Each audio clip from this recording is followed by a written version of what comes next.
Welcome. The topic of this video is what to check in your system after your system has done a reboot.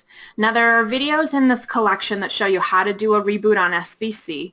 There's a video in this collection on how to reschedule items in your scheduler if they're overdue. I'm not going to cover those things. I'm simply going to run through the menu selections of items that you might want to check after your computer does a reboot.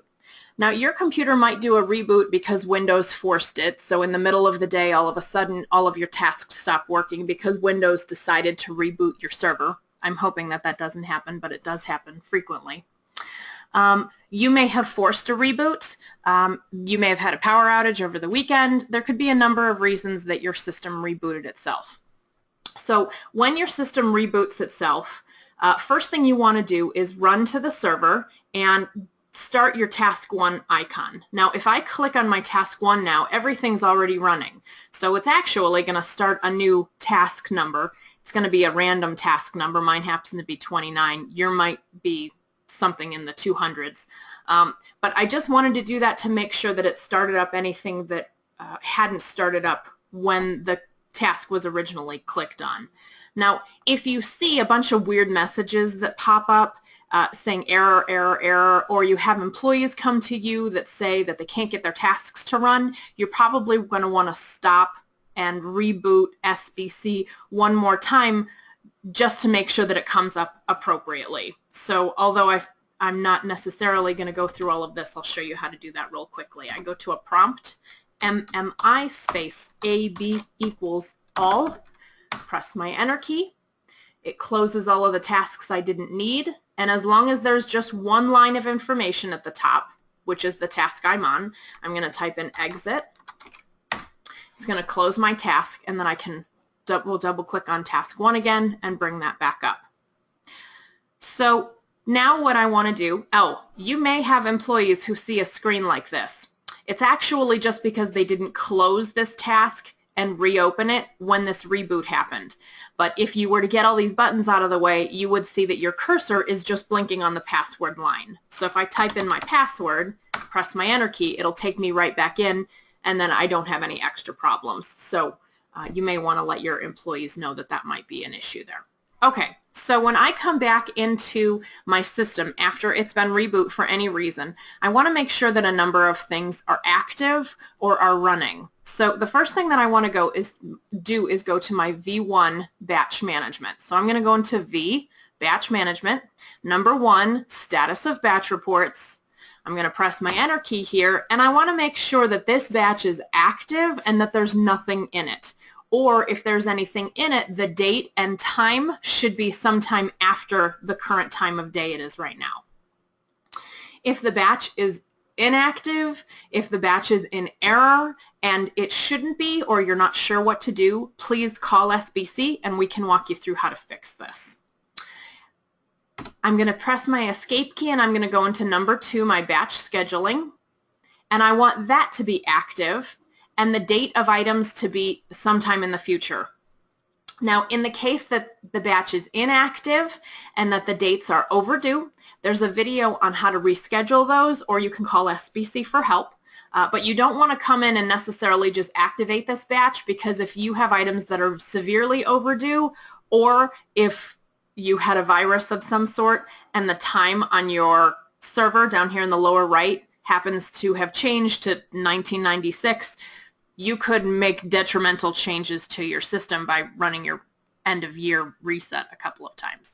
So if you're unsure about what's happening, call us at SBC. We can help you through this. But the ideal thing would be for you to come in, have it be active, and everything to be scheduled for future times. Now the other things that we might want to take a look at, number 1 in your point of sale menu. So if I go into point of sale, and then I go to number 2, my invoice print status, I'm going to press my enter key, and this should be active and there should be nothing in it because it shouldn't be holding up any printed tickets for any purpose. Now if you see that your A2 batch is in error, this is a printer batch, we're simply waiting for invoices to print, try to activate it before you call us. Occasionally, if there's a power outage, we've found that customers will come into the invoice print batch and it will be an error. because this is just printing out tickets and it's not possibly going to corrupt your data by restoring or resetting any data, we can come in here, hit the A to activate button, or click on this activate button down here in the lower left and try to just force the print batch to come up. Most of the time that will work for you. So invoice print batch in your menu selection A2, you can come in, you want it active. If it's an error, try to hit the activate button and see if it activates itself. I'm going to press the escape key and I'm going to go to number 4, invoice processing. Now this batch is actually doing something to your files. It's updating your files and things. We do not ever have this batch come active on boot on purpose unless you have programming that has done that, and you would know that. But we don't have this come active on purpose just in case you need to do a reboot in the middle of an end of month, you need to do a reboot in the end of in the middle of an invoice or inventory count, and you don't want these tickets to process. So we don't want this to come up active and start processing stuff if you didn't intend for that to happen. So when you come into your invoice process batch, if it's inactive, there's nothing in it, and there's nothing special going on at your office, i.e. end of month, end of year, counting your inventory, and you had this inactive on purpose, all you need to do is activate it. I click on activate.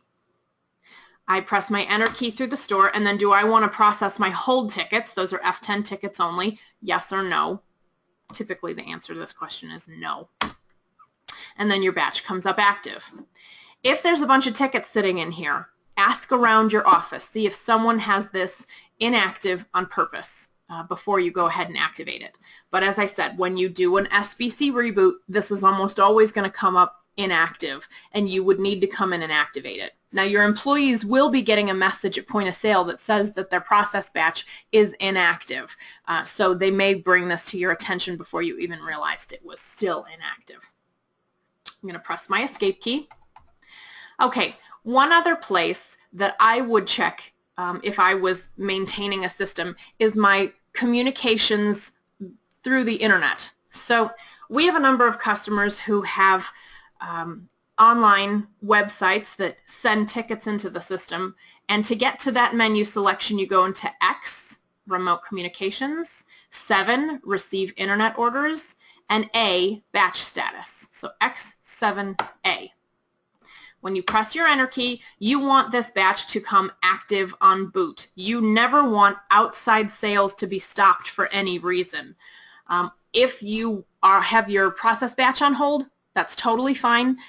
These tickets will come into your SBC system, and then they will sit and wait to be processed if they need to wait. But we don't want your customers to get to your website and to have a reason that they can't connect. So we would want to make sure that this is active as well.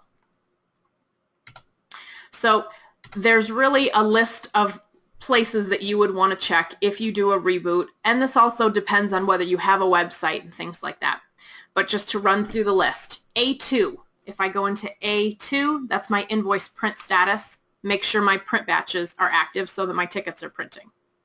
A4 confirms that my invoices are processing. Again, if they're not, make sure that you ask around, see if somebody has it inactive on purpose. X7A. Make sure that my internet orders are active.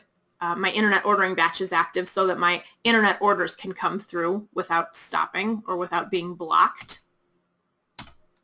And then V, my batch management, V1. Want to make sure that's active and empty. And then V2, want to make sure that that's active. If you have any questions about this, if you want to confirm the list for your specific setup, or if you want to run through these steps just to make sure that you have everything that you need when you do a reboot, especially when reboots happen on the weekends, you want to make sure that you know the process of confirming that everything is active. Please call us. Our number is 800-829-4722, or you can email us at sbctraining@autolog.com. Thank you so much.